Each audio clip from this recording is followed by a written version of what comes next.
अस्सलामुअलैकुम दोस्तों, आज की इस वीडियो में हम हज़रत इमाम हुसैन रज़ी अल्लाह ताला अन्हु के बारे में बयान करेंगे। वीडियो में आगे बढ़ने से पहले हमारे चैनल स्किल्स विद हाफिज़ अहमद को सब्सक्राइब करें, वीडियो को लाइक और शेयर ज़रूर करें। इमाम अली मकाम ने उसको बुलाकर आखिरत के अजाब से डराया और दुनिया की बेसवाती याद दिलाई। वो देर तक आपकी बातें सुनता रहा, मगर हुकूमत की लालच ने उनके आंखों पर पर्दे डाल दिए थे। अनाम व कराम की हूस ने उसे दिल सियाह कर दिए थे। कहने लगा था, ये सब ठीक है, मगर कूफा में मेरी बड़ी जायदाद है। अगर मैं आपके खिलाफ इकदाम न करूं तो इब्ने ज़ियाद सब जब्त कर लेगा। और आपने फरमाया, ये दुनिया चंद रोज़ है, दुनिया की दौलत के लिए हक से क्यों टकराता है। मगर उसके दिल पर कोई असर न हुआ। शिमिर जिल हजूशन ने इब्ने ज़ियाद को लिखा कि इब्ने साद बिला वजह गुफ्तगू के तौल देकर वक्त ज़ाय न कर रहा और हर रोज़ हुसैन से मुलाकात कर रहा है। इब्ने ज़ियाद ने मुरो बिन साद को लिखा कि मैंने तुझे इसलिए नहीं भेजा कि ढील देते जाओ और हुसैन की तरफ से वकील बनकर उसकी सलामती चाहो। तुम हुसैन और उसके साथियों को मेरा हुक्म मानने के लिए कहो। अगर मान जाएं तो हमारे पास भेज दो, वरना फौरन हमला कर दो। अगर ये काम तुमसे ना हो सके तो फौज शिमिर को दे दो, वो खुद मेरे आर्डर की तामील करे। उसके हुक्म के बाद इब्ने साद हाशमी मुसाफिरों पर आखिरी वार करने के लिए तैयार हो गया।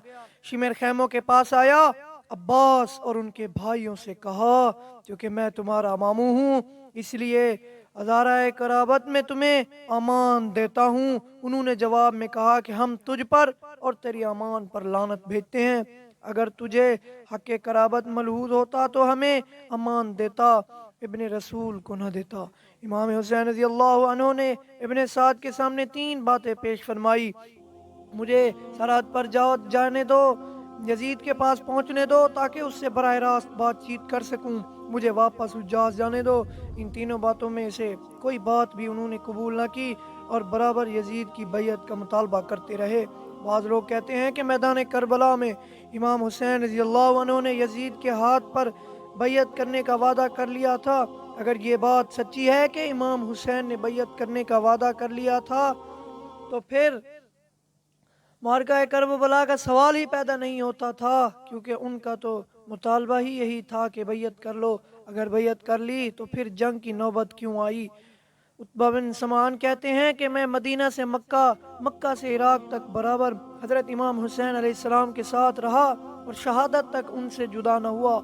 मगर आपने मक्का में, मदीना में, इराक में, लश्कर गाह में तादम शहादत ये कहीं नहीं फरमाया कि मुझे यजीद के हाथ में हाथ देने दो। वक्त गुजरता गया, इब्ने ज़ियाद कूफा से सख्त आर्डर भेजता रहा। एक वक्त आया जब फरात की लहरों पर भी पहरे बिठा दिए गए। नहर से हर चीज़ पानी पी सकती थी, मगर ज़हरा का लाल, मुस्तफ़ा का नूरे नज़र एक बूंद पानी का भी नहीं ले सकता था।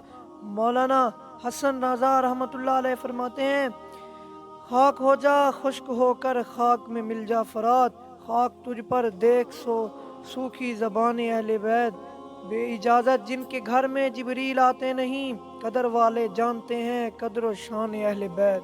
9 मुहर्रम को इब्ने साद जंग की वार्निंग दे चुका था। आपने फरमाया, ये रात गुजर जाने दो, कल देखा जाएगा। रात की तारीकी छा रही थी। इमाम हुसैन रज़ी अल्लाह अन्हु ने अपने रुफ़क़ा और अज़ाज़ा को जमा करके फरमाया, मैं तुम लोगों को बखुशी इजाज़त देता हूँ, मेरी तरफ से कोई मलामत न होगी। रात हो चुकी है, एक एक ऊँट लो, खुदा तुम सबको जज़ाए खैर दे। तुम लोग अपने अपने शहरों और देहातों में चले जाओ, यहाँ तक कि खुदा ये मुसीबत आसान कर दे।